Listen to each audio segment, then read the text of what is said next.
Hola, ¿cómo están?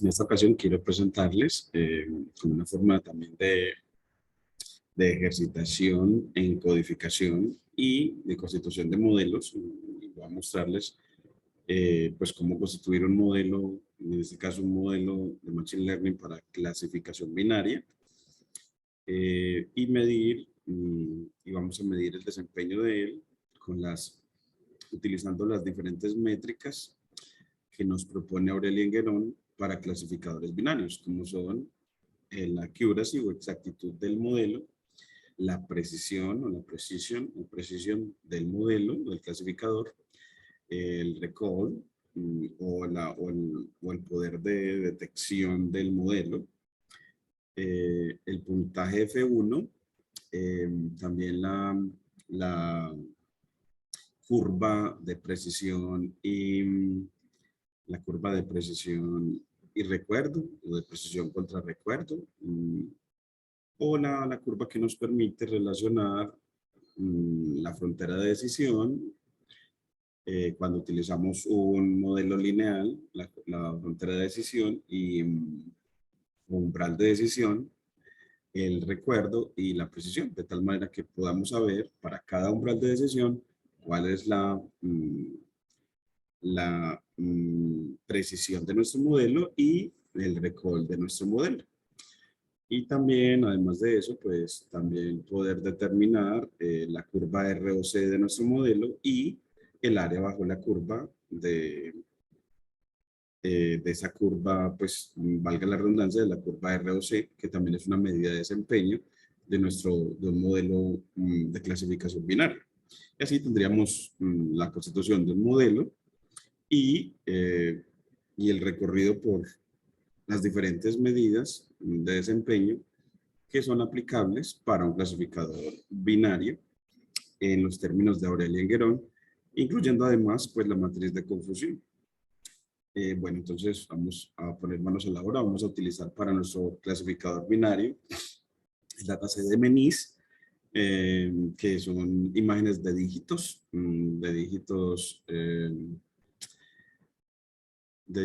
pues bueno, del 0 al 9, claro está. Y bueno, pues son de baja resolución, el MNIS 784, que es el MNIS en el que cada una de las imágenes tiene 784 píxeles de resolución, es decir, 784 atributos, un dataset pequeño, al menos en las imágenes son de baja resolución, lo que nos permite pues correr bien en local y a través de Google Colab también todos los algoritmos de constitución del modelo clasificador. Vamos a utilizar también, bueno, nuestro clasificador binario, vamos a hacer que de LMNIS vamos a tomar solo las imágenes de los ceros y los unos para constituir un clasificador que reconozca ceros y unos solamente. Entonces vamos a tomar de las 70.000 imágenes, algo así como 8 más 7, algo así como 15.000 imágenes, solamente 15.000, para constituir nuestro clasificador binario, nuestro clasificador de ceros y unos. Y el modelo que utilizaremos va a ser Linear Regression, que es muy aplicable para clasificación binaria y también para clasificación multiclase o para constituir clasificadores multinomiales. Bueno, entonces nuestra pauta de trabajo va a ser primero obtener el dataset y configurarlo en un arreglo X y un arreglo Y, un arreglo X de las imágenes y un arreglo Y de las etiquetas en este aprendizaje supervisado y constituirlas, tanto las etiquetas, bueno, constituirlas como de tipo INT o INT64 o de tipo entero. Que no, porque el MNIS nos las entrega en principio como es tipo STR o como cadena de caracteres. Y en la segunda parte de nuestro trabajo va a ser tomar de todas esas imágenes X, solamente los ceros y los unos, y constituirlos en un arreglo, en unas imágenes, dividirlas en unas de entrenamiento y unas de testeo, con una tasa de testeo de 20%, y haciendo muestreo estratificado, utilizando una estrategia de mis estudiantes muy buena, que es, a pesar de utilizar la función train test split, que usualmente la hacemos para muestreo puramente aleatorio, pues, pues ella los muestra en su trabajo, en su excelente trabajo, el parámetro Stratify, con el que usted le indica cuál va a ser el arreglo de NumPy que va a permitir hacer el muestreo estratificado. Entonces, es una manera alternativa al uso de la clase Stratified Shuffle Split para también hacer muestreo estratificado o división en entrenamiento y testeo en nuestro trabajo. Bueno, entonces, después escalaremos los atributos con el ánimo de que nuestro algoritmo de Machine Learning se desempeñe de una mejor manera y veremos que llegamos a un desempeño del 99% y vamos a ver y ya en la cuarta parte, pues con esos datos, esas imágenes escaladas de entrenamiento y las etiquetas de entrenamiento, vamos a constituir nuestro modelo. Entonces vamos a entrenar nuestro modelo de regresión y logistic regression, aplicable pues a clasificación binaria también, y vamos a medir su desempeño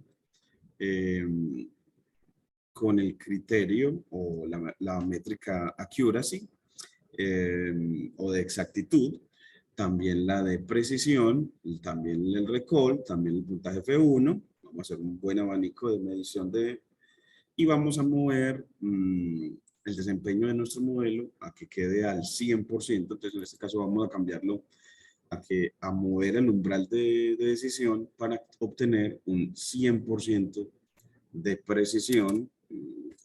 Vamos a ver que obtendremos un 99, pues vamos a mover el umbral para obtener un 100, o sea que lo vamos a mover a la derecha, lo que va a disminuir su recall, pero nos va a dar un mejor poder de predicción, aunque el poder de detección baje.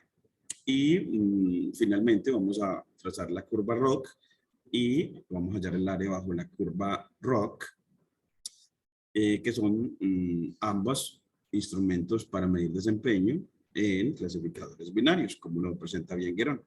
Es así, ya teniendo nuestro plan, vamos entonces a constituir pues el modelo. Siguiendo este plan, pues vamos a empezar, bueno, con la primera parte, y es, bueno, en esta primera partecita, como bien lo hizo también muy bien mi estudiante, pues simplemente de Skiller .dataset importamos a fetch OpenML, que va a ser la función que nos permite obtener el dataset. Desde aquí ya lo obtenemos. Luego utilizamos esa función, la fetch OpenML, para constituir una variable que llamaremos mnist, que va a ser la que nos guarde en una estructura de datos tipo bunch todo el dataset, pero diciéndole pues efectivamente el nombre del dataset, que se llama mnist 784, pero necesitamos de él la versión 1 y con asFrame en false para que nos entregue las imágenes como arreglos de NumPy, no como data frames. Es por eso que utilizamos este hiperparámetro asFrame con valor false, en falso, para que no nos entregue ese dataset como arreglos de NumPy. Como previamente también vamos a utilizar para la conversión de tipos a NumPy, entonces importamos import NumPy NP, y ahora sí vamos a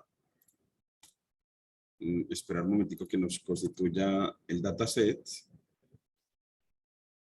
Se tarda un ratico, casi un minuto, y ya con eso, bueno, ya ahora sí ya hemos obtenido nuestro dataset.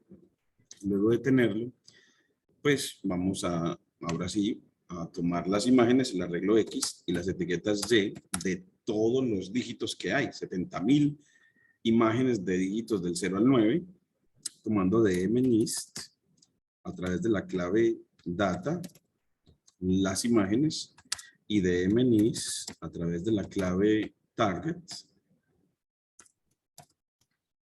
vamos a obtener las etiquetas. Es decir, ese vector va a tener la información de qué número representa cada una de las imágenes. Pero revisando, uno ve que la primera etiqueta, por ejemplo, corresponde a un 5, pero es de tipo str, y es por eso que a y la vamos a cambiar y.asType con el método asType np.int64, hacemos la conversión de tipos para que y ahora sí nos entregue sus valores sean no cadenas de caracteres, no de tipo str, sino de tipo int. Así miremos y verificamos que efectivamente la primera etiqueta ya sí sea un número entero. Y ya tenemos pues en X 70,000 imágenes, los puedes ver utilizando .shape para ver que efectivamente tenemos 70,000 imágenes con 784 atributos para cada una de ellas. Entonces, ya ahora sí hicimos la primera parte. Vamos para la segunda parte de nuestro trabajo, que es constituir, vamos a llamarlo para resumir la notación, xtrain 01 y xtest 01 y ytrain 01 y ytest 01 para, es decir, vamos a tomar las imágenes de ceros y unos y las etiquetas correspondientes y dividirlas en entrenamiento de texto. Entonces empezamos con tener un arreglo x0 que sea tomar de x los indexados con el 0, y igual 0, porque al comparar las etiquetas con el 0, él va a tomar entonces, va a hacer y igual 0, va a obtener un arreglo de booleanos que nos indicará cuáles son las imágenes correspondientes, los índices correspondientes a las imágenes que son efectivamente ceros. Y de manera análoga, vamos a hacerlo con los unos. Entonces vamos a obtener un arreglo x1 comparando a las etiquetas con el 1. Y así obtendremos entonces en x0 las imágenes de los ceros y en x1 las imágenes de los 1. Y luego los concatenamos para tener a x01 o para optimizar mejor en la notación x01 así de una vez. x01 que sea pues utilizando bstack para poner las imágenes unas debajo de las otras.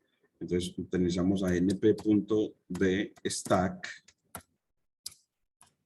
bstack, donde bstack, recordemos que necesita una tupla con los arreglos que vas a concatenar, en este caso de manera vertical, es decir, uno debajo del otro, para concatenar entonces a x0 con x1. Y así ya tendremos entonces nuestras imágenes de ceros y luego las imágenes de 1. Y bueno, de manera análoga, pero siguiendo la idea de mi estudiante en el curso de Machine Learning aquí en la Universidad de Antioquia, pues una idea formidable, y es que para la constitución del modelo las etiquetas deben de quedar aplanadas, no dos dimensionales, y una manera de hacerlo es que ella ya viene las etiquetas unidimensionales aplanadas cuando bajamos el dataset, y lo puedes verificar utilizando pues shape, y.shape, y.shape, y ver que efectivamente es una regla aplanado. Y lo que queremos entonces es tomar las etiquetas de los ceros y tomar las etiquetas de los unos. Entonces así pues vamos a constituir de manera análoga a y0, a y1, como hicimos con x. Entonces aquí vamos a constituir a y0 tomando de y los indicados al comparar a Y con el 0 y los Y1 tomando los de Y a los indicados al comparar a Y con el 1 y concatenamos para obtener a Y01, pero esta es una idea muy bonita de mi estudiante y es, vamos a concatenar, entonces como son dos arreglos aplanados, pues pones uno al lado del otro, es decir, te vas a mover horizontalmente para constituir un arreglo unidimensional aplanado como lo requerimos para Logistic Regression en cuanto a las etiquetas. Es así, ya no vas a utilizar VStack, sino HStack. Es una idea de mi estudiante muy buena, me pareció excelente. Yo lo he hecho de manera de pronto más engorrosa, esta me pareció excelente, una idea buenísima. Y así ya tenemos entonces ya nuestras etiquetas aplanadas y pues de pronto verificar que efectivamente Y01 como está y nos dice, bueno, los primeros son ceros y los últimos son unos. Así puedes ver que efectivamente las cosas están funcionando y que el arreglo es unidimensional porque mire que es un arreglo, nos indica que es un array de NumPy y con un solo cociente nos dice que es un arreglo aplanado o unidimensional. Y así hemos constituido en la segunda parte del trabajo las partes de las imágenes de los ceros y los unos y las imágenes y las etiquetas correspondientes, pero necesitamos, nos pedían también, pero dividir a esas en la parte de entrenamiento y la parte de testeo y también las etiquetas de entrenamiento y de testeo para nuestro caso. Entonces, aquí vamos a utilizar también una idea del estudiante súper buena, y es que para dividir en entrenamiento y testeo, vamos a ponerlo acá, ahora vamos a dividir en entrenamiento y testeo. Entonces, pues bueno, vamos a de Skillearn del módulo Model Selection.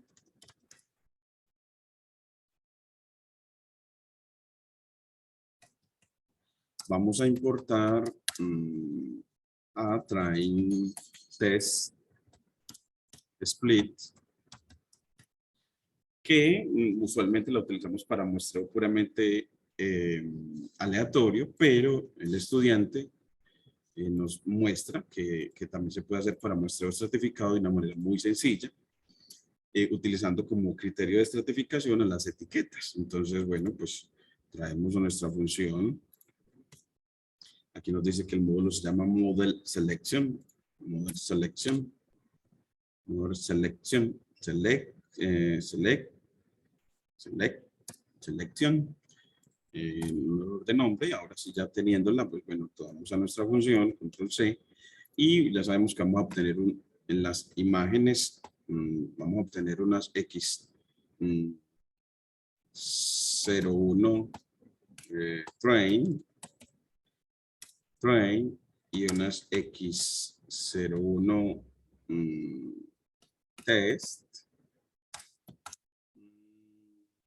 y unas Y01 train y unas Y01 test, tomando la función train test split y tomando pues los arreglos X01 y Y01 con una tasa de testeo test sites de 0.2 del 20%, como habíamos dicho, y bueno, y un random states de 42 para hacer nuestra división reproducible cada vez que volvamos a correr el código. Y luego, por último, aquí ya viene la de Stratify.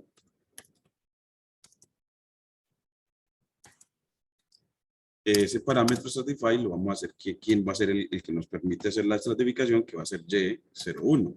El vector Y01 va a ser el que nos permita efectuar la estratificación de tal manera que las muestras tengan tantos ceros como el dataset original y tantos unos como el dataset original, y así también la muestra de testeo se comporte de la misma manera.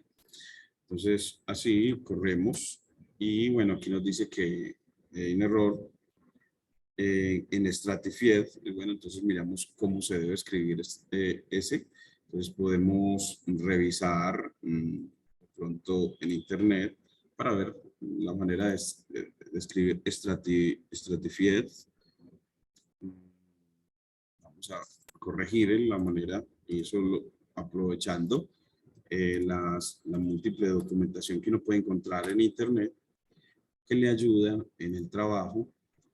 Así encontramos a Scalar Model Selection Train Test Split y encontramos todos sus parámetros, y aquí sabemos que es Stratify, entonces termina en Y, entonces corregimos, entonces Stratify, y ahora sí nos corre perfecto. Entonces ahí las ventajas de utilizar la documentación y las ideas que este estudiante también nos ha regalado, nos ha enseñado. Y bueno, siempre acostumbro al final del cuaderno a poner las referencias en donde uno coloque, bueno, pues la función train test split, train test split, que nos hizo esa división en entrenamiento y testeo, para que nos quede que efectivamente ella nos da mucha información sobre los hiperparámetros asociados a ella, que nos hacen que al manipularlos nos hagan el trabajo en este proceso de Machine Learning. Bueno, entonces ya con eso ya tenemos los conjuntos que nos pedían, y bueno, pues acá también nos piden, bueno, pero verifique que efectivamente eso está, verificar con histogramas que el muestreo quede estratificado, y para eso, pues bueno, lo haces con respecto a las etiquetas. Entonces aquí vamos a poner, bueno, vamos a hacer la verificación de del muestreo estratificado. Del muestreo estratificado. Bueno, entonces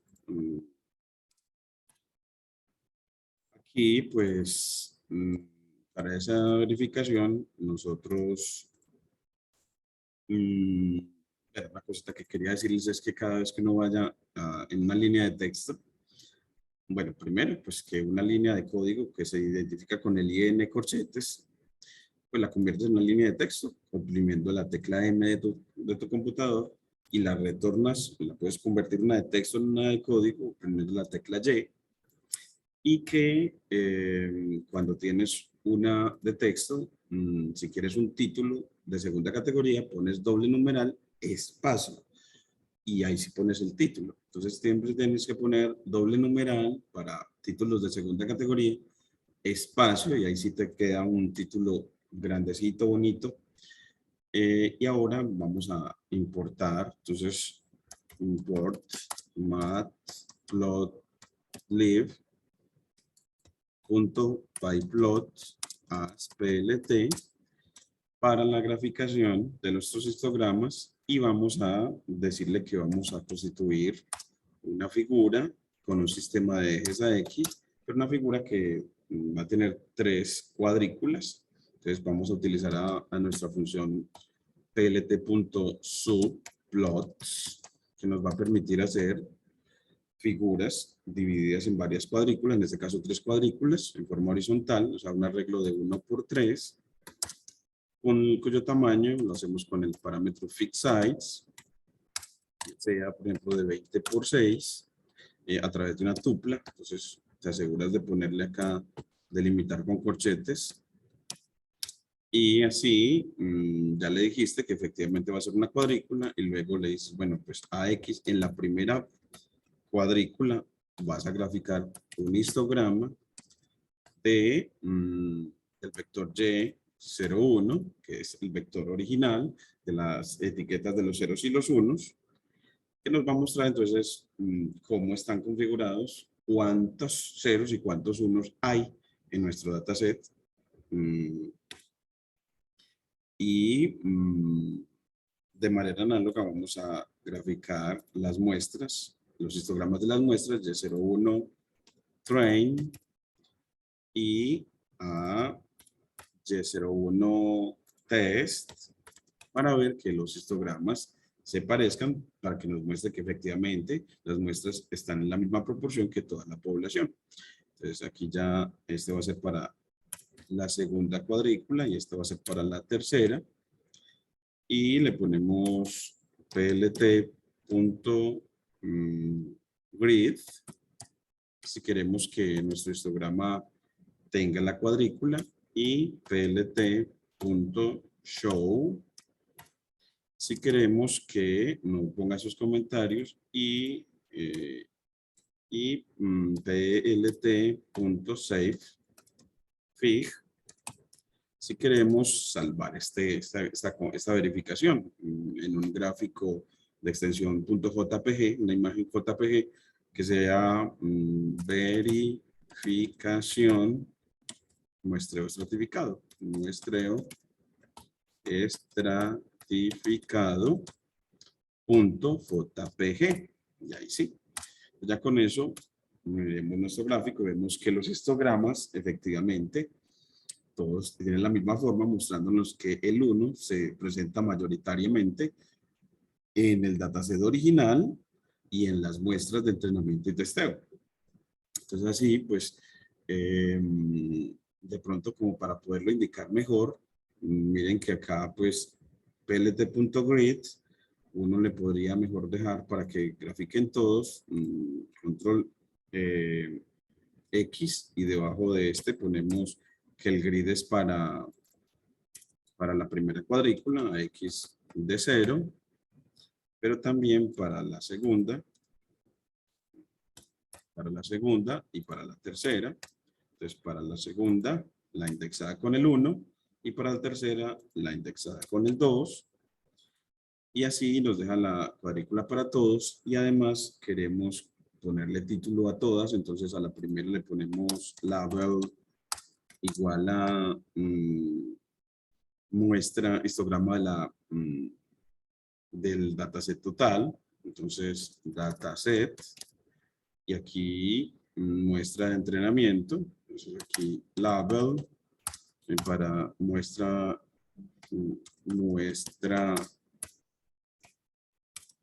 de entrenamiento. La muestra de entrenamiento que sí guarde la misma proporción que la de testeo. Label la muestra de testeo. Muy bien.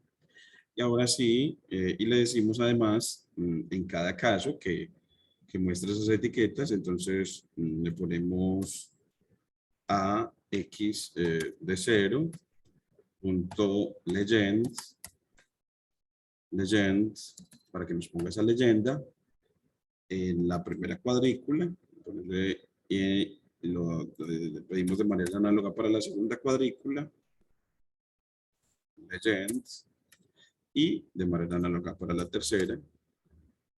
Aquí ya tenemos, es decir, la indexada con el 2. Y así mire que ya tenemos leyenda para cada uno. Entonces, en la primera nos muestra que efectivamente ese es el dataset, el histograma del dataset.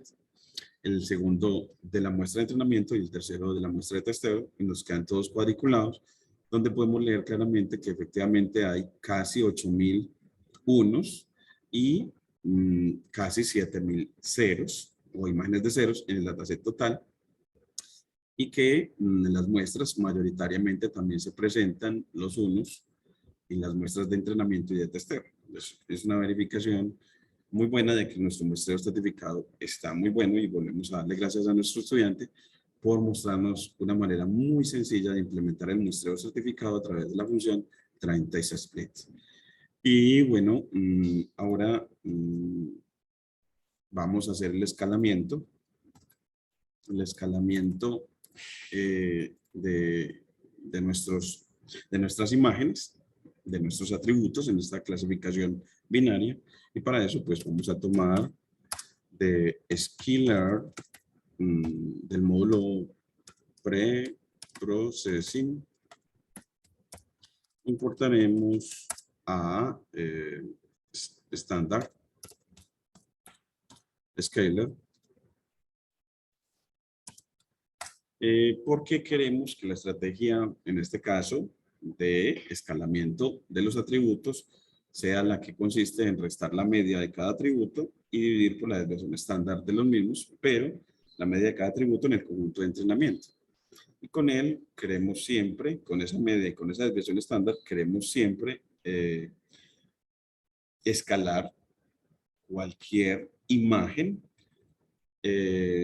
o cualquier conjunto de imágenes que queramos evaluar o predecir con nuestro modelo. Predecir o clasificar con nuestro modelo. Entonces, bueno, este va a ser nuestra, ya si justificamos de manera verbal, pues la estrategia de escalamiento de nuestros datos y vamos a implementarla. Entonces llamamos a nuestra clase y la vamos a llamar, me gusta llamarla escalador. Y bueno, tomamos su nombre y la instanciamos, no tenemos que decirle nada más. Y al tener nuestro escalador, le pedimos al escalador que entrene con el método fit y transforme, con el método fit transform, a la x01, pero de entrenamiento. Ya solamente queremos escalar las imágenes, entonces no le decimos nada más. Y así, él nos va a dar un x01 de entrenamiento, pero escalado, y nos lo va a entregar pues como un arreglo de NumPy. Y bueno, la recomendación será que de una vez, de manera análoga, deje escalados los atributos de testeo. Entonces a x01 test lo deje escalado, pero recuerden que como queremos que lo haga con la misma media y la desviación de estándar que aprendió o estimó en el conjunto de entrenamiento, ya no aplicamos fit transform, sino solamente transform al conjunto de testeo. Y así a cualquiera de las imágenes que queramos que clasifique nuestro modelo. La tomaremos la imagen, la escalaremos con las medias y la desviación estándar que aprendió en el conjunto de entrenamiento, que estimó en el conjunto de entrenamiento, las escalamos y luego ahí sí lo entregamos al modelo para que reconozca la imagen. Y así lo hará con un muy buen desempeño. Y lo que siempre hay que recordar es que recuerde o enfatizo y es fit transform para escalar las imágenes de entrenamiento y solo transform para escalar cualquier otra imagen o conjunto de imágenes para que él utilice los parámetros de media y desviación estándar aprendidos en el conjunto de entrenamiento. Y así, bueno, ya tenemos escalado nuestros datos, ya cumplimos la segunda tarea. No lo voy a hacer la verificación, pero la puedes hacer. Una manera será pidiéndole a cada columna que, bueno, sí me antoja hacerla y es a este x01 arreglo en NumPy. Le voy a aplicar a este x01 train escalado. Voy a tomar la primera columna en el primer atributo. Entonces, su primera columna será todas las filas, coma 0. Esta será la primera columna y a ella le voy a calcular la media con el método means y la desviación estándar. Entonces, para que nos muestre que la media es 0, ya de los escalados, y la desviación estándar a través del método std es 1. Entonces, así, miremos que efectivamente, bueno, vamos a pedirle que nos dé los dos. Entonces, vamos a dividir acá nuestras líneas.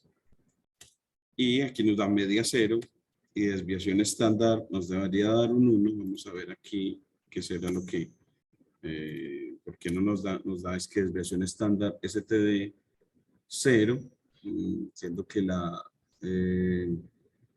nos debería dar 1 porque el método de escalamiento nos debe de llevar a una media 0 y una desviación estándar 1.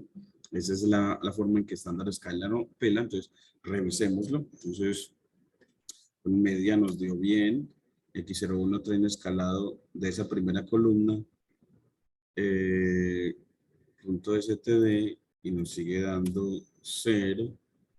Ah, bueno, lo que pasa es que esa primera columna usualmente son todos valores 0 para nuestras imágenes. Y entonces, de esa manera, pues, si todos los elementos en una columna son ceros, pues la desviación estándar es 0. Entonces, de pronto podríamos tomar una columna diferente, por ejemplo, como son imágenes de ceros y unos, la primera, vamos a tomar, por ejemplo, son 784 columnas, tenemos la columna 350, que ya aseguremos que no sean todos ceros, y le pedimos que efectivamente nos calcule la desviación estándar. En este caso nos muestra que efectivamente sí es un 1, y lo mismo puede verificar para la media del mismo, y nos dice, la media es un número muy pequeño, en notación exponencial, queriéndonos decir que efectivamente nos dio media 0.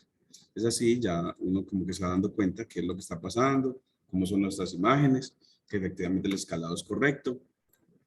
Y uno usualmente me gustaría, como siempre, incluir la conclusión. Es decir, entonces, bueno, el escalado nos quedó correcto. Correcto, en el sentido de que hemos visto que sí, efectivamente cada atributo quedó, al menos los que revisamos, de media 0 y desviación estándar 1 para las muestras no nulas o las columnas no nulas, y de desviación estándar 0 para las nulas, dado que en estas imágenes hay algunos atributos que todos quedan de ceros. Ahora luego vamos a la cuarta parte, y es entrenar el modelo con los datos escalados. Entonces ahora pues para eso tomamos de sklearn, de linear model, importamos a logistic regression, que aunque su nombre lo indica que es como para regresión, él sirve también para clasificación. Y ahora vamos a implementar, ya sí trajimos a la clase, ahora vamos a instanciarla y luego entrenarla. Entonces ahora sí, para instanciarla tomamos su nombre, control C, y vamos a utilizar la notación de Guerón para llamar a los clasificadores LR, Logistic Regression, CLF, porque es un clasificador, el nombre de la clase, e instanciarla. Y él a veces pide que el max iter, el máximo número de iteraciones, lo dejes en 500. No, él tiene por defecto en la documentación creo que 1000, lo puedes verificar para que no te dé ningún error al correrlo en algunos casos, porque no necesitará tantas que limites las iteraciones a 1000, sino limitarlas a 500 para que no realice tantas iteraciones en el entrenamiento del modelo. Entonces, podemos verificarlo. Por ejemplo, ahora aquí ponemos from sklearn, aquí sklearn.linear model import logistic regression, y para ver la documentación, y al verla pues podemos corroborar que efectivamente max iter, el cual su valor por defecto, esto aquí vemos que max iter, su valor por defecto es 100. Entonces lo podemos poner, si queremos más iteraciones, entonces por ejemplo 500, vamos a correr en este caso. Entonces esta documentación también la dejamos en nuestro cuaderno para uno con facilidad del lector, que este cuaderno va a descansar en el repositorio de GitHub de este curso de Machine Learning. Pues entonces el lector pueda encontrar con rapidez todo sobre la clase Logistic Regression. logistic regression. Eso es para facilitar al lector. Y ahora volvemos entonces a nuestro trabajo y bueno, pues entonces max iter de 500, es decir, él tiene por defecto 100, le vamos a poner muchas más, a 500 en este caso, y vamos a después de instanciar el modelo, a entrenarlo. Entonces tomamos su nombre, LRCLF, y le aplicamos el método fit sobre los datos de las imágenes de entrenamiento, x01 train, y01 train, es decir, todos los de entrenamiento. El modelo se constituye con los datos de entrenamiento y se hace validación cruzada con los datos de entrenamiento y se verifica el desempeño encontrado con la metodología de validación cruzada en el conjunto de entrenamiento, se verifica en el conjunto de testeo para ver que efectivamente la validación cruzada nos haya dado una estimación del desempeño o de poder de generalización muy cercano al que observes en el conjunto de testeo. Entonces aquí entrenamos nuestro modelo y cuando él termina de hacerlo, ya aquí lo terminó, lo que tenemos ya es un objeto, una función que predice o reconoce imágenes. Eso es lo que necesitamos notar. Ya tenemos a alguien que reconoce. ¿Y cómo lo ponemos a reconocer? Le entregas la imagen que quieras y le aplicas el método predict. Pero esa imagen, bueno, pongámosle imagen, tomamos aquí, ¿a qué imagen? Bueno, podemos tomar del arreglo X0, que sabemos que son de puros ceros, a la primera imagen. Entonces, dos puntos, la primera imagen sería la de la fila 0, entonces simplemente ponemos 0, esa es la primera imagen. Ahí ya no está escalada, entonces simplemente ahí constituiste la primera imagen, que es un 0, y luego esa imagen la escalas para poder entregársela a nuestro modelo. Entonces, imagen escalada, eso va a ser igual a tomar a nuestro escalador y aplicarle no el método fit transform, no vaya a ser eso, porque entonces él lo que va a hacer es volver a estimar la media de cada uno de los atributos y miremos en este caso lo que nos va a entregar. Y para esa imagen, bueno, primero que nos va a entregar, si le aplicamos fit transform, nos dice que hay un error de valor, nos dice, bueno, ¿y cuál es la naturaleza del error? Que hay que redimensionar utilizando reshape en -1,1 para que quede la imagen 2-dimensional, porque él lo requiere así.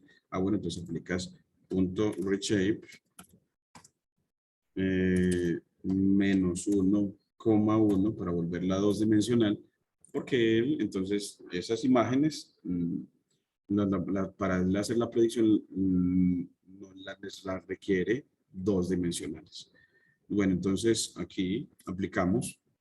Sin embargo, no la escaló con método fit transform, pero no es el recomendado, sino porque así él va a escalar estimando de nuevo la media de los datos de cada atributo, y la media siendo que solamente tenemos una sola imagen, entonces cada una va a tener un solo atributo, una sola columna de atributos, y con la media de un solo elemento es el mismo, y la desviación estándar de un solo elemento es 0. Por lo tanto, no nos va a calcular un escalamiento correcto. De hecho, esta imagen escalada podemos pedirle, bueno, control C, dígame, de la primera columna, de esa primera columna, 2 puntos, coma 0, ¿cierto? De esa primera columna, aquí nos está entregando un arreglo aplanado con muchos componentes para la primera columna A, bueno, de nuestro arreglo al que cambiamos a que nos quedara de la forma -1,1. Entonces nada más necesitamos la primera fila. Y pues si yo le aplico la media de él, pues me va a entregar el mismo valor que ya tenía, que la media de una muestra con un solo elemento es el mismo elemento, y la desviación estándar de él, pues vemos que STD va a ser 0, pero recuerden que si es un elemento no nulo, la desviación estándar debería ser 1, se estuviera escalando bien. Entonces uno ve que aplicar fit transform, así puedes corroborar que efectivamente estás haciendo las cosas mal. Por lo tanto, siempre cuando vayas a hacer predicciones, aplicas no el método fit transform, sino solamente transform, para que él escale con los parámetros de media y desviación estándar aprendidos en el conjunto de entrenamiento. Entonces así, la imagen escalada ya nos muestra una desviación estándar de 0 en este caso.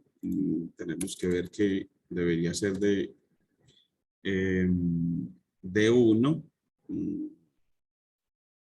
En este caso, este es el arreglo que tenemos. Bueno, tenemos que ver exactamente qué nos está molestando en este caso, porque el elemento es no nulo.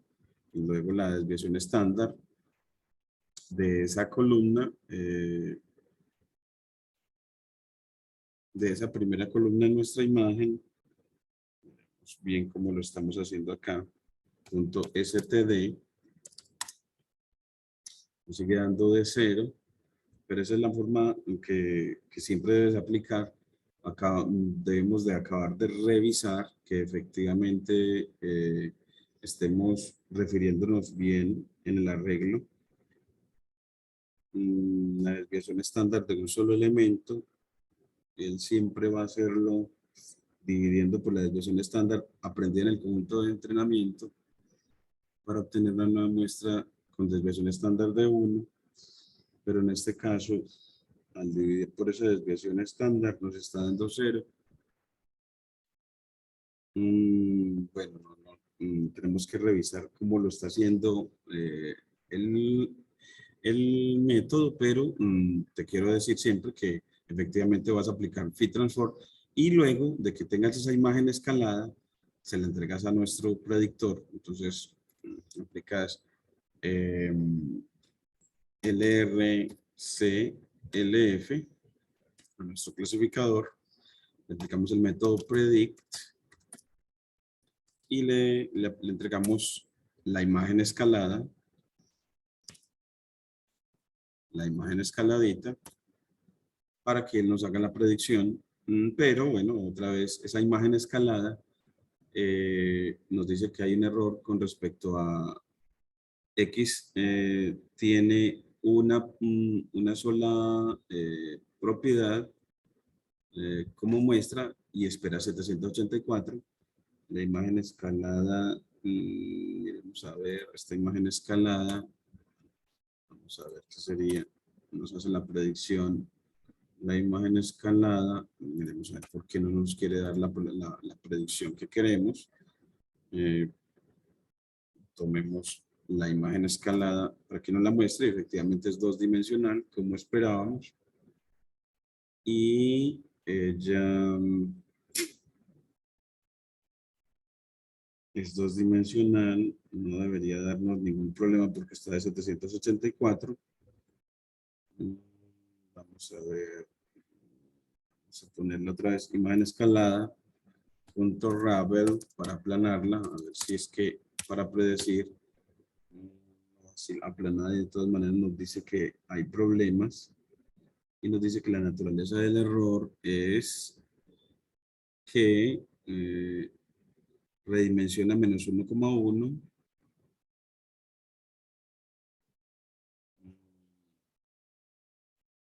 o a 1,-1. Entonces, mejor como desapliquémosle según la sugerencia. Entonces, le aplicamos punto reshape de menos 1,1 y nos dice que no. Entonces, bueno, de 1, menos 1 la segunda opción que nos dice la sugerencia, y ahora sí nos lo dice. Entonces, necesitábamos que quedara de una fila por 784 columnas, a que quedara dos dimensional, pero para predecir necesita que sea de dimensión 1,784. Las sugerencias nos guían mucho para poder hacerlo, es decir, que cada vez que haces predicciones, lo tienes que redimensionar. Y ahora miren que efectivamente nos dice que esa imagen corresponde a un 0. Pues nos predice bien, pero la recomendación siempre será entonces transform para cualquiera de las imágenes con las que quieras ver que nuestro clasificador funciona perfectamente. Es bueno, bueno, perfectamente no, sino con la medida de desempeño que vamos a estimar ahorita. Después nos preguntan que si es aplicable la medida de desempeño accuracy. Y uno dice, bueno, pues acá las imágenes, como vimos, no tienen mucho sesgo. Son más o menos equilibradas. Hay 7.000 y 8.000, 8.000 unos y 7.000 ceros. No hay mucho sesgo. O presencia mayoritaria de alguna de los tipos de imágenes o de una clase de imágenes. En este caso la clase del 0 y la clase del 1, que podemos tomar el 0 como la clase positiva y el 1 como la clase negativa. Entonces, o como sería muy bueno no decir, no, la clase positiva sea la del 1 y la clase negativa la del 0, pero ya eso es una cuestión de convencionalismo que usted elige. Yo, como no se presentan más o menos equilibradas, diría que, atendiendo a la sugerencia de Guerón de que cuando no hay mucho sesgo, pues entonces la medida de accuracy puede ser una medida buena de desempeño. Entonces aquí pondremos, bueno, pues como, como las clases del 0 y del 1 están más o menos equilibradas, entonces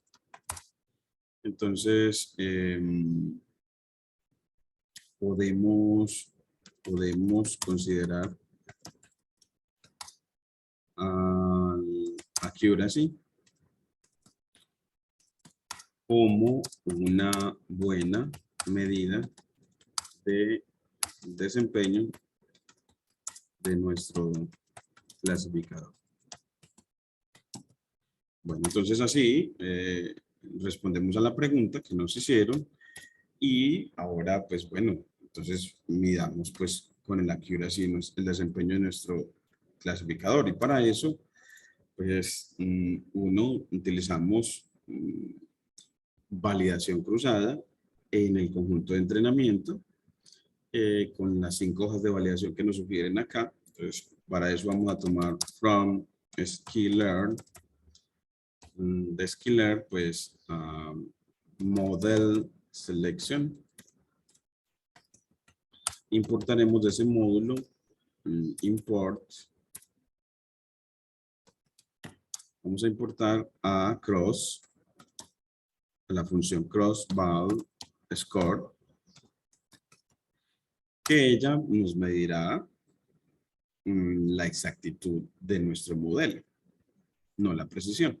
Entonces, al tener esta función, que nos dice que el modelo es sklearn model selection. Ahora sí, entonces tomamos esta función que nos va a entregar entonces unos puntajes de exactitud, que a veces lo llamamos el score de nuestro modelo, o puntajes de exactitud, llamémoslo así, puntajes de exactitud que se obtienen al aplicar esta función, control V, a, pues bueno, indicamos nuestro modelo, LR, Logistic Regression, CLF, como lo hemos llamado, el conjunto de imágenes de ceros y unos, pero de entrenamiento, frame, y el conjunto de etiquetas de ceros y unos, pero de entrenamiento. Le damos las hojas de validación, CV igual 5 o 10, creo que en este caso no se va a demorar mucho con 10. a mí me parece que es bueno un buen número de hojas de validación. En este caso la voy a cambiar a 10 porque, porque nos da una buena sensación al tener 10 puntajes y calcular la media de ellos y la desviación estándar. Esa desviación estándar nos va a poder indicar de que si hay mucha variabilidad en los desempeños, en los puntajes, pues entonces nuestro modelo no es muy confiable, mientras que si la desviación estándar es muy baja, podremos confiar en que su poder de generalización es muy bueno. Es decir, que en datos nuevos, pues se va a comportar como parezca en el promedio de, que vamos a obtener acá de nuestros puntajes. Entonces, un CV y le decimos el scoring, en el que le establecemos, bueno, pues que esa es la accuracy y la medida de desempeño a utilizar. Y ahora sí, pues lo ponemos a correr. Él puede que se nos demore mucho, entonces le decimos porcentaje time para estimar ese tiempo que se va a tardar. Y luego, pues vamos a, me gusta mucho definir una función que nos dé que nos dé mostrar el desempeño, el mostrar desempeño, digámoslo así, mostrar desempeño tomando esos puntajes, control C, pero eso, mostrar el desempeño, y para que él nos muestre, pues, pedirle a esta función que muestre el desempeño, los puntajes de exactitud, nos muestre también de esos puntajes la media de ellos y para ver qué tan confiable es nuestro modelo en datos nuevos, pues de esos puntajes tomar también la desviación estándar de ellos. Es así, llamamos a nuestra función, después de que la constituimos, vamos a ponerlo a que corra, se está demorando más o menos, constituimos nuestra función y le pedimos que efectivamente ella trabaje, nos muestre esos puntajes, la llamamos a nuestra función. Ahora sí, ya cuando termine, nos va a dar efectivamente los puntajes, la medida de ellos y la desviación estándar de ellos. Esperemos un momentico que nos haga todo ese proceso. Proceso muy bueno. Aquí ya terminó. Nos dice, vean, aquí están los 10 puntajes. La medida de ellos es de 0.99, 0.85, es decir, un modelo que se desempeña muy bien, reconoce bien ceros y unos, y una desviación estándar demasiado pequeña, de 0.01, de una, aquí sería décima, centésima, una milésima. Entonces, diremos que nuestro modelo, su poder de generalización es del 99%, casi el 100%, un modelo exageradamente bueno, se comporta muy bueno en cuanto a la medida de exactitud. Es así, ya tenemos una buena sensación de que este modelo se comporta bien y lo vamos a corroborar a través de la matriz de confusión y de la precisión del modelo y del recall del mismo. Entonces, para hacer todo el recorrido de medidas de desempeño que Guerón nos enseña. Entonces, bueno, pues para la matriz de confusión no requeriremos puntajes de exactitud, sino predicciones. Entonces, por eso vamos a volver a correr con las mismas 10 hojas de validación. Entonces, aquí vamos a cambiarlo por 10. Y entonces vamos a de sklearn, vamos del módulo model selection, vamos a importar a cross val predict, que ya no nos da, no sirve para puntajes de exactitud, sino para predicciones. Predict, de ahí su nombre, y con ella, y también vamos, después de tener el vector de predicciones en cada una de las 10 hojas de validación, pues entonces con ese vector de predicciones lo comparamos con las etiquetas respectivas, los valores reales, y así ver cuántas veces se equivocó nuestro modelo y cuántas veces acertó. En esos conteos nos van a generar una matriz de orden 2 por 2 cuadrada, por supuesto. Entonces tomemos aquí from sklearn.metrics para importar de este módulo a Confusion Matrix. Y bueno, pues de una vez a Precision Score y a Recall Score, Score y a F1 Score. Y a F1 Score para todas las medidas, las otras medidas de desempeño que vamos a implementar. Aquí le hacemos un cambio de línea. Y bueno, pues así ya tendremos las funciones que requerimos y ahora pidámosle que nos calcule el vector de predicciones y 01 train, pero predicciones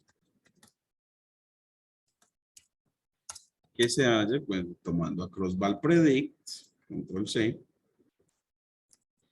y pues bueno, le das el clasificador LRCLF, como lo hemos llamado, siguiendo la misma notación de Guerón, a X01 train, a todas las imágenes de entrenamiento, a todas las etiquetas respectivas, Y01 train. Luego, pues, necesitamos las hojas de validación, CV, igual 10 en este caso, y ya no necesitamos decirle ninguna medida de desempeño porque no queremos medir desempeño, sino solamente establecer un vector de predicciones en las 10 hojas de validación. Entonces, así, bueno, vamos a ponerle aquí también el porcentaje time para estimar el tiempo que esta tarda. Porcentaje time. Lo corremos y obtendremos ese vector de predicciones que se está demorando menos de un minuto en obtenerlo. Y cuando lo obtiene, ya vamos a Confusion Matrix. Confusion Matrix. Y la evaluamos en Y01 train, que son las etiquetas, los datos reales comparados con Y01 train predicciones. Y así, bueno, ya demoró medio minuto aproximadamente. Y ya aquí nos hace la matriz de confusión y nos dice, bueno, si se equivoca algunas veces. Algunas veces, recuerden que esta primera columna es para la primera clase. Probablemente él toma como la primera clase, la clase del 0. Y la segunda clase, la clase del 1. Entonces, él dijo que eran, en 7 veces dijo a 7 imágenes, dijo que era un 1, siendo que era un 0. Esos son los falsos positivos si consideramos como la clase positiva la clase del 0. Y esos son los falsos negativos, es decir, dijo que era un 0, siendo que era un 1 en 10 veces. Entonces así tenemos una mejor también medida de los conteos de equivocaciones, se equivocó 17 veces, y, y esta suma de 5.515 más 6.292 veces, que lo hizo bien, porque la diagonal principal en la matriz de confusión son las veces que hizo bien, las veces que 5.515 veces dijo que era un 0 y efectivamente lo era, y 6.292 veces dijo que era un 1 y efectivamente lo era. Siendo los 0 la clase positiva, si lo queremos llamar así, estos serían los verdaderos positivos, esos serían los verdaderos negativos, el número de verdaderos negativos, esos serían los falsos, el número de falsos positivos, este sería el número de falsos negativos. Bueno, entonces ya aquí tenemos la matriz de confusión y la lectura de ella y ver que efectivamente nuestro modelo sí se equivocó algunas veces, dado que recuerden que habíamos medido que no lo hacía bien el 100% de las veces, sino 99.8% de las veces. Podemos medir su recuerdo y precisión con Precision Score, aplicado otra vez a la misma comparación con la que hicimos la matriz de confusión, una comparación de vectores, es decir, las etiquetas reales con las predicciones, a ver cuál es la precisión de nuestro modelo. Precision Score, es Score, y nos dice que es del 99.8% la precisión de nuestro modelo, muy cercano a la accuracy. Entonces, como que nos confirma que efectivamente la accuracy también está midiendo muy bien el desempeño de nuestro modelo.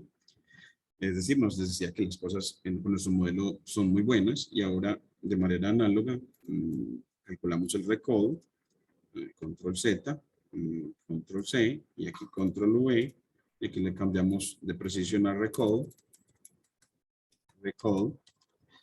y bueno, pues él reconoce muy bien de las imágenes que le pasan, en el 99.8% de las veces reconoce bien las imágenes, es decir, reconoce bien los ceros. Bueno, en el caso de la precisión y el score se miden con respecto a la clase positiva.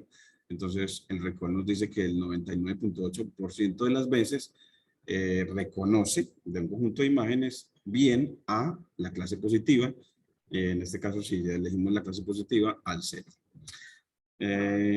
Ahora, vamos también a calcular la puntuación F1, como nos lo proponen acá, para así ya tener, pues, seguir completando nuestro abanico de medidas de desempeño. Y claro, si el recall y la precisión son muy cercanos, pues la media de ellos, que es el F1 score, pues también va a ser muy cercano a ellos, en este caso el 99.8%, queriéndonos decir de que nuestro modelo reconoce bien la clase positiva en un 98%, 99.8% de las veces, reconoce bien. Lo que implica que también lo hace bien para la clase negativa. Y ahora pues ya vámonos para calcular unos vectores que nos dicen un vector, aquí lo vamos a llamar vector 0,1 score, unos puntajes de decisión. Ya no vamos a calcular exactitud ni predicciones, sino que con Crossval Predict no vamos a calcular ya predicciones, sino puntajes de decisión. Dado que esto es un modelo lineal, los modelos lineales lo que hacen es para cada imagen establecer un puntaje que comparan con un umbral de decisión para decir si efectivamente la imagen pertenece a la clase positiva o no, o a la clase negativa. Entonces, vamos a hacerlo. Vamos a hallar un vector Y01, vamos a llamar aquí Y01, train, score, así como está acá, score. Ese vector, control C, lo vamos a constituir llamando a la función crossval predict, como la llamamos antes, pero ya con método. Entonces lo vamos a llamar crossval predict como lo teníamos acá, con las mismas hojas de validación. Entonces la tomamos acá, con las mismas hojas de validación, pero agregándole que lo que nos indican acá es que el método sea decision function. Control C, para que nos dé puntajes de decisión. Entonces, con método decision function, y así él nos va a establecer un vector de puntajes de decisión, ya no un vector de predicciones, y esos puntajes son los que la función precision recall va a utilizar para decirnos tres arreglos que nos van a permitir hallar la curva que relaciona la precisión, el recuerdo y el umbral de decisión. Entonces, que se utiliza mucho para poder hacer que nuestro clasificador lo podamos llevar a la precisión y el recuerdo que queramos. Ya está bien que él tenga, en este caso, un desempeño del 99.8%, pero uno puede hacer que su precisión varíe o su recuerdo varíe de acuerdo a las necesidades particulares de modelación de la situación particular. En este caso nada más vamos a mostrar efectivamente que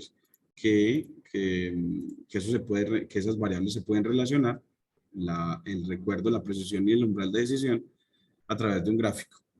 Y luego, ya en otras situaciones particulares, mostraremos en otros videos que efectivamente uno puede cambiar la precisión del modelo y el recuerdo del modelo. Pero claro, recuerden que el mover la precisión Eso lo haces tú, pero por defecto se te va a mover el recuerdo.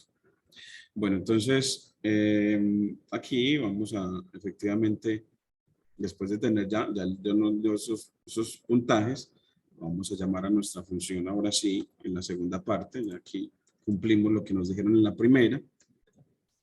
Y ahora en la segunda, pues bueno, llamemos a la función precisión recall para obtener un modelo ya que sea 100%, que tenga una precisión del 100%. Nos dicen que sea una precisión del 100%. Pongámosle aquí la precisión del modelo. Yo quiero que sea del 100%. Aumentar la precisión. Hay veces que eso es lo que se busca. Entonces acá, bueno, miremos efectivamente qué es lo que debemos hacer. Entonces, tomamos de scalar, de metrics. Vamos a importar a precision recall curve, y con ella pues ella nos va a dar tres arreglos que van a ser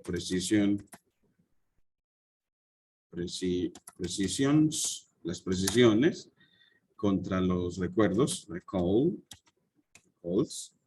y contra los umbrales de decisión, thresholds. Y esos tres arreglos de NumPy, que no van a tener el mismo número de componentes, pero sí Recall va a tener más números, una componente más que threshold. Entonces llamamos a esta función precision recall for control C y la ponemos a que compare a JTrain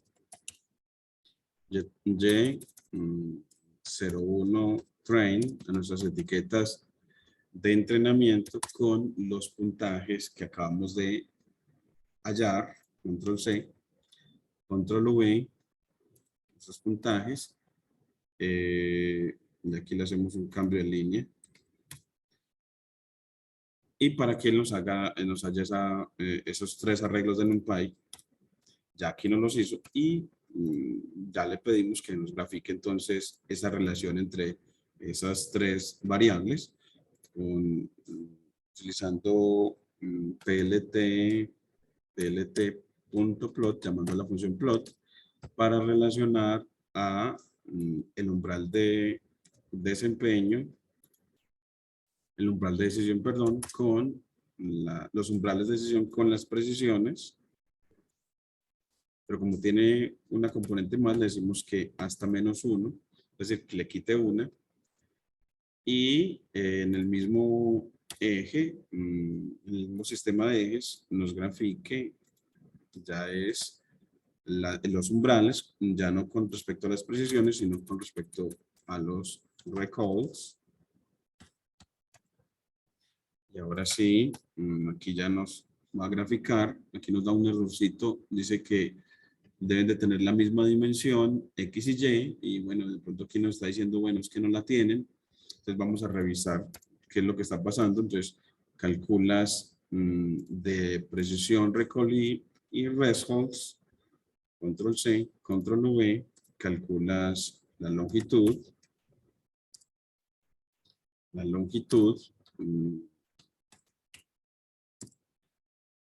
de ellos, len, para compararlos, para saber exactamente qué es lo que está pasando. Y dice que tienen, los dos primeros tienen más precision recalls y Reshold tiene solamente 6.632 y los otros tienen una más. Entonces por eso es que le quitábamos una, pero vamos a ponerle aquí, bueno, pues y si yo le quito una, -1, y aquí a recall también -1, creo que es que así debemos decir hasta, con el operador hasta, el operador dos puntos, así que va a tomar todas las del vector array hasta excepto la última, y así ya nos queda. Entonces nos faltaba el operador dos puntos, Y ahora sí, miren que nos dan las curvas que para cada umbral nos dice, hagámosle aquí la cuadrícula, plt.grid, y pongámosle además, bueno, pues un label, pongámosle mejor un label para la precisión, bueno, precisions, y para la segunda, pues un label para recalls para los recuerdos. Bueno, pues un plt.legend nos muestre esas etiquetas que nos indiquen cada curva a quién corresponde, y un plt.show para que efectivamente nos muestre lo que le pedimos. Y ahora sí es más fácil leer que efectivamente la azul es la precisión, y vemos que la precisión es una función, en este caso creciente, que se mantiene casi alrededor de 1, se vuelve constante como a partir de un umbral de menos 15, más o menos ya se vuelve casi de 1, lo que nos confirma que efectivamente para un umbral de 0, por eso es que nos aparecía un desempeño en precisión de casi el 100%, y un recall también de casi el 100%. Entonces, porque miren que el recuerdo y la precisión alrededor del umbral de 0, que es el que tiene por defecto Logistic Regression, eh, pues entonces ambos son muy cercanos al 100%, es decir, muy cercanos a 1. Entonces, lo que nos confirma, y además que nos muestra que el recuerdo, pues a partir de un umbral de más o menos 18 o 17, ya empieza a ser decreciente, dando que para un umbral mayor a 60 ya el recuerdo es de 0, mostrando entonces que si mueves la precisión hacia la derecha, pues entonces, perdón, si mueves el umbral de decisión hacia la derecha, pues lo haces crecer, pues el recuerdo te va a disminuir cada vez. Y primero con una velocidad muy grande, va a disminuir para luego bajar esa velocidad de disminución. Bueno, entonces, así ya tenemos otra forma de entender cómo gráficamente cómo hacer el desempeño de nuestro clasificador. Y ahora, según lo que nos piden, pues bueno, además, deme y trázame la curva ROC. Y para ella, pues bueno, de Sklearn, vamos a pedirle que de metrics, siempre el módulo que nos da medidas de desempeño en los clasificadores, importamos a ROC curve. Es una curva que nos permite, es muy buena para comparar clasificadores, en este caso solamente tenemos uno, pero sirve para comparar clasificadores gráficamente, muy bueno, porque el clasificador que mejor se desempeña va a ser el que tenga una curva ROC mayor. Es decir, la curva ROC superior va a ser la del modelo que mejor se desempeña. Entonces, es una forma gráfica, la curva ROC nos proporciona un instrumento gráfico para comparar modelos, en este caso clasificadores, muy buenos. Entonces, aquí tomemos la función y ahora la aplicamos, y ella nos va a dar también otra vez tres medidas. Vamos a mirar de la documentación cuáles son las medidas que él nos entrega. Entonces, vamos a pedirle, bueno, hábleme sobre ella. Entonces, vamos a su documentación y decimos, bueno, pues esa curva ROC, ¿cómo se implementa? Pues le va a dar 3 arreglos de NumPy.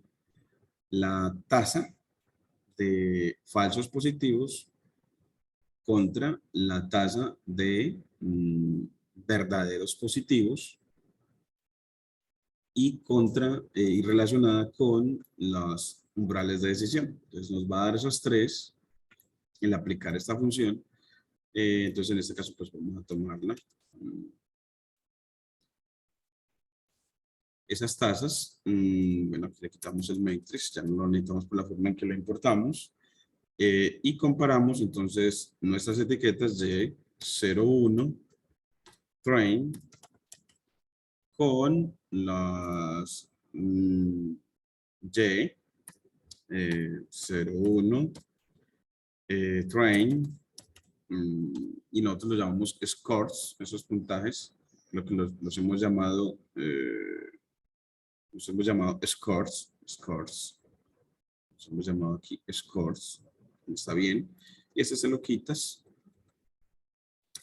y así ya te da esos tres arreglos de NumPy, que en este caso, pues miremos las longitudes de ellos para poder trazar tu curva ROC, y bueno, pues control V, le calculas la longitud al primero, la longitud al segundo y la longitud al tercero. Y vemos que tienen la misma, entonces en este caso no tenemos el problema que teníamos antes para graficarlo. Y ahora le pedimos, bueno, grafique con tlt.plot, grafíqueme a la tasa de falsos positivos contra la tasa de verdaderos positivos. Entonces, ese arreglo en un pi al FPR, tasa de falsos positivos, contra la tasa de verdaderos positivos, TPR, y listo. Entonces así miren que nos da una curva ROC asociada a un modelo que casi que es constante, mostrándonos que efectivamente es un modelo que se comporta muy bien, que no va a haber ninguna otra curva sobre él, y que el área abajo de esta curva es el área de este rectángulo que ves acá, que es casi 1. Entonces, lo que vamos a ver entonces al final es que efectivamente, si tomamos de Skillr del módulo Metrics, importamos a la función ROC, AUC, que va a ser el área bajo la curva, under curve, score, esta medida de área, eso también es una medida de desempeño que va a ser el área bajo la curva ROC, y pues bueno, pues tomamos esa función, control C, control V, y le damos otra vez que se evalúe cómo evaluamos con la función ROC a los mismos vectores, a los puntajes contra los valores en el entrenamiento reales. Y entonces aquí se los evaluamos y él nos da un área bajo la curva de casi 1, 0.99997. Entonces diciéndonos que es un modelo muy bueno, muy bueno. También hay una de las preguntas que nos decían, así ya pues ya hemos hecho todo el recorrido sobre las medidas de desempeño en nuestro clasificador que hemos constituido, y ya lo único que resta es una de las preguntas que nos hicieron, y es que, bueno, nos pedían también que no solamente relacione la precisión con el umbral de decisión y el recuerdo con el umbral de decisión, sino que también establezca, bueno, y qué umbral será necesario para, a dónde debemos de mover el umbral para que ya la precisión no sea del 99.8%, sino del 100%. Entonces uno ve que más o menos del 100 debe ser que el umbral lo tienes que mover casi de pronto gráficamente uno ve como casi a un umbral ya no de 0, sino de 20, para tener eso. Y para acabar de establecerlo, esos arreglos los vas a utilizar, le dices, bueno, pues, Gerón te dice, bueno, pues de esos arreglos que obtuviste acá, que obtuviste en esta parte, llamados thresholds, que desafortunadamente también los llamamos threshold en la segunda parte. Entonces vamos a correrlos aquí de nuevo, acá, para tener los thresholds de nuevo, los nuevos thresholds, no los segundos, con los que hallamos la curva ROC. Entonces, con ellos, pues, vas a hallar el umbral para una precisión del 100%. Entonces, tomas del arreglo precisions.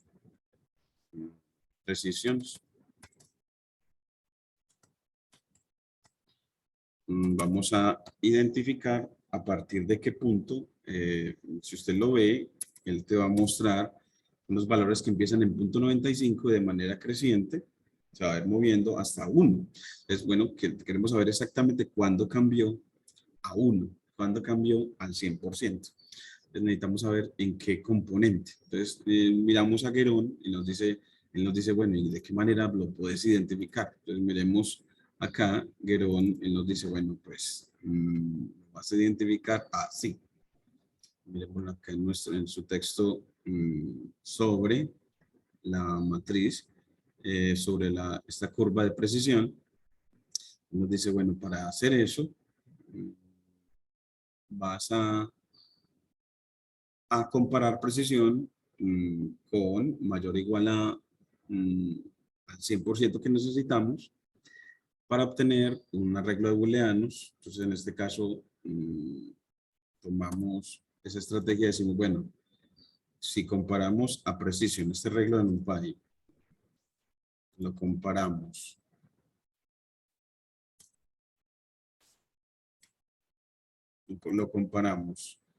mayor o igual a el 100%, o sea, 1.0, pues eso nos va a dar un arreglo de booleanos en el que los primeros serán false, los que sean menores que 1, y true, los que sean mayores o iguales a 1. Y así yo podemos buscar, nos restará saber en qué momento, en qué instante cambió de 0 a 1, o sea, de false a true, y eso no lo va a dar. Entonces, como que no lo indica bien, miren acá, él nos indica, bueno, pues si le aplicas la función np.argmax, vas a saber exactamente en qué índice hizo ese cambio. Entonces vamos a aplicarle esa función. Entonces aplicamos a este arreglo, control C, la función np.argmax,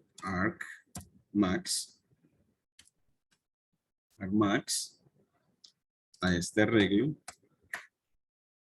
a ese arreglo de booleanos, y él nos va a entregar que en el índice 353 pasó de false a true. Ese va a ser el índice, y ese índice va a decirnos entonces, vamos a tomar de threshold la componente correspondiente a ese índice para saber el umbral que necesitamos para tener un 100% de precisión. Entonces, bueno, pues tomamos a threshold, al arreglo threshold, tenemos acá, y le decimos de ese arreglo de NumPy, dígame cuál es la componente correspondiente al índice 353. Entonces, nos dice que el umbral debe ser de 8.1. Entonces, bueno, la conclusión es que, entonces, con un umbral de 8.1, ya no de 0, miren que lo movemos a la derecha, vas a obtener una precisión en el modelo ya no del 99%, sino del 100%. Entonces, la conclusión será,